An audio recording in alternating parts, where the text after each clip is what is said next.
مختلفين على حسب روايتهم هم وارادتهم هم.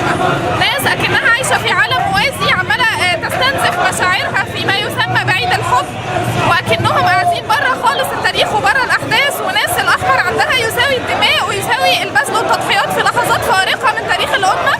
هم مستعدين يبذلوا لها كل حاجه ويكملوا لحد اخر عمرهم فيها، لانهم شايفين الحقيقه واضحه، في حين ان الشعب الاخر مغيب تماما وعايش في عالم موازي يستنزف مشاعره اللي هو جحد بيها للناس دي وانكرها للناس دي وضل بيها على الناس دي وعلى الاحداث الحقيقيه، في حين ان هو مستنزفها في